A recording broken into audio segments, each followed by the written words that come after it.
Donc voilà, je peux dire, c'est surtout sur la culture Diola. Ça, c'est la femme du roi, le roi de Moulompe.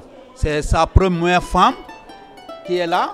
Et ça, c'est le premier fils du roi quand il est devenu roi.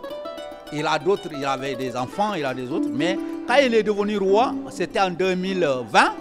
Après ça, il a eu l'enfant, là, un garçon. En ce moment, c'est pour cela, aujourd'hui, elle est devenue sacrée. Parce qu'elle a eu un enfant dans le bois sacré du roi. Donc vous avez vu, elle est là et autres. On va aller par là pour voir aussi les responsables des femmes. C'est une reine. Ça, c'est une reine du village de Moulompe, mais le quartier de Kadifolon. Vous avez vu comment elle porte, comment les reines portent. On ne porte pas n'importe comment les tenues. Vous avez vu, c'est ça, c'est des tenues sacrées. Ce n'est pas n'importe qui porte ça. C'était des tenues sacrées. On l'appelle en Diola Hulembak. Hulembak, on les porte pendant des initiations de femmes. Et aussi, elle est Agnalena. Donc, c'est des femmes qui sont à la recherche des enfants aussi, qui portent la calebasse. Donc, vous avez vu, là. De même que ça, c'est une reine. Ce n'est pas une reine, mais c'est les sages d'une reine aussi. C'est les sages, les femmes conseillères de la reine. Donc, vous avez vu parler. Et là, elle a habillé ça, le rouge, parce qu'il faisait l'initiation d'une reine. Donc, vous avez vu par là.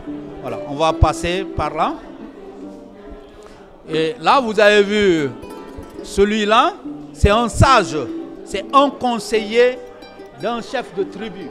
D'un chef de tribu. Et lui, il habite dans le village des Emaï. Donc, c'est un conseiller, c'est des gens dont ils ont une responsabilité sur la culture Diola au bois sacré. Vous avez vu, il est là. C'est pour ça que vous avez vu la chaise. Ce n'est pas n'importe qui prend la chaise. C'est une chaise sacrée. Donc, vous avez vu par là. Ok, on passe par là. Là, vous voyez, c'est une reine. Celle-là, c'est une reine de Moulompe. Mais dans le village, le quartier de Haer. Haer, ça se trouve à Moulompe. C'est une reine. Vous avez vu son habillement, toujours, la pagne rouge dont je vous ai dit, avec la queue de vache. Elle se prêtait à une danse sur la tradition. Vous avez vu, voilà. Et là, toujours c'est sur la culture Diola. Ça, c'est un panier de troc. Un panier de troc. Donc, chez nous, le commerce, avant, ce n'était pas avec de la monnaie. C'est du troc qu'on faisait. Donc, il fallait remplir ce panier pour qu'on, 2 fois ou 3 fois, pour qu'on te donne un bœuf. Donc, c'est pour cela qu'on a montré ça. Mais maintenant, on a tout perdu, cette culture. Donc, vous avez vu. Voilà. On passe. Et là, vous avez vu, c'est une prestation, c'est une reine aussi dans notre village. Vous avez vu. De même que celle-là, aussi c'est une femme de notre village dont on appelle Agnalena. Agnalena, il a son bâton sacré, donc vous avez vu, plus la calebasse sacrée, la calebasse magique. Donc vous avez vu, c'est un peu magique. Elle ne mange jamais ailleurs sans la calebasse. Elle ne mange pas avec un appareil ou bien un outil différent de la calebasse. Donc vous avez vu par là. Ok. Et là, ça aussi, vous avez vu, c'est une reine, c'est une presse, elle est de Bignona, c'est la reine de Bignona. Elle avait fait l'Europe et elle est revenue avec sa calebasse d'Agnalena, avec son bâton sacré. Donc vous avez vu par là. Elle est de Bignona, donc vous avez vu. C'est la même qui est là. C'est la même qui est là, donc vous avez vu.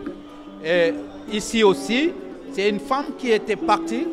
Une femme qui est partie pour chercher de l'eau avec la poterie. Donc vous avez vu, c'est la poterie pour aller à la recherche de l'eau.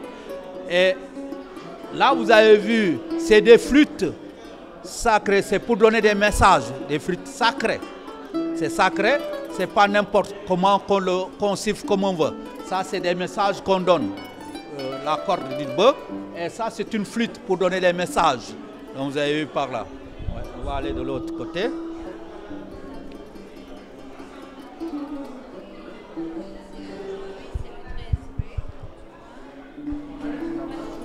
Et là vous voyez, c'est les 3 tam-tams sacrés. Ça, c'est des tam-tams pour le bois sacré. Ce n'est pas des tam-tams qu'on tape n'importe comment. C'est quand il y a le lieu sacré, pour aller au bois sacré, qu'on tape bien à la sortie, qu'on utilise. Et ce n'est pas n'importe qui tape ça. C'est des messages qu'il donne. De même que ça, lui, c'est un chef coutumier, mais pour le bois sacré. Ce n'est pas un roi. Il n'est pas un roi, mais il est chef sacré du bois sacré. Hein? C'est le coutume du bois sacré. Il a ça et la chaise qui est là. À part l'événement du bois sacré pour l'initiation, il ne portera plus ça, l'habillement en rouge. C'est seulement quand il y a le sacre, seulement du bois sacré. Hein? Quand les jeunes vont aller s'initier pour l'initiation. Et là, c'est la récolte du vin de palme. Là, c'est la ceinture. Ça, c'est la ceinture pour monter au palmier. Vous avez vu, il a ses entonnoirs pour aller récolter le vin de palme.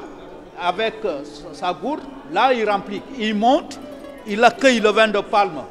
Il refait là-dedans avant de descendre, qu'on appelle en diolais etumfen, et seng, donc vous avez vu par là. Ok. Et ici, de l'autre côté, vous allez voir, il y en a le roi de Moulombe. Voilà ces sages.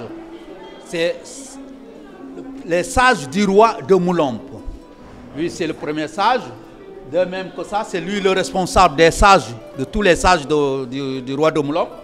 Plus lui, il y en a d'autres, mais quand même, on a présenté ces trois sages. Mais c'est lui le responsable.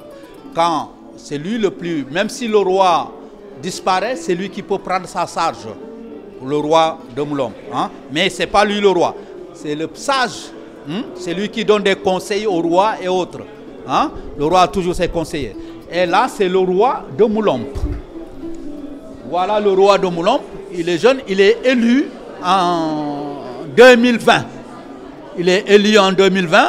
Il est jeune. Donc vous avez vu. Mais si la royauté t'approche, c'est une famille royale et la royauté est venue vers lui et il a accepté d'être roi avec son siège qui est là.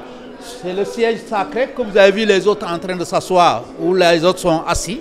Lui, c'est ça. Il se déplace toujours avec le siège là. Il ne va pas s'asseoir quelque part sauf ce siège avec son balai sacré.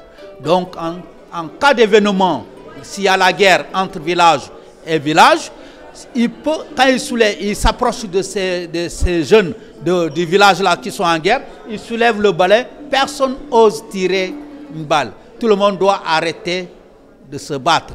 Donc c'est très important. Même si des jeunes, ils vont en coup de route, ils voient des gens qui sont en train de se bagarrer ou bien de se discuter des problèmes sérieux, s'ils s'approchent vers eux, ils soulèvent le balai, tout le monde se sépare, chacun va aller là où il va aller. Donc il est là pour unir tout le monde, pour faire du bien à tout le monde et pour initier aussi la population Kassa. Donc vous avez vu, c'est le responsable. Et là, vous avez vu, c'est un jeune, un nouveau marié. Là, c'est un nouveau marié. Donc chez nous, la fête du Kamangen, qu'on appelle la fête du Kamangen, tous les hommes qui doivent prendre une femme s'habillent comme ça. S'habillent comme ça. Le soir de la fête du Kamangen, tout le monde s'habille comme ça. Et ils vont aller à la place publique. C'est là-bas ils vont faire la danse. S'ils vont lutter, les lutteurs vont lutter. Après ça, il y aura la danse. Et il y aura aussi les femmes aussi.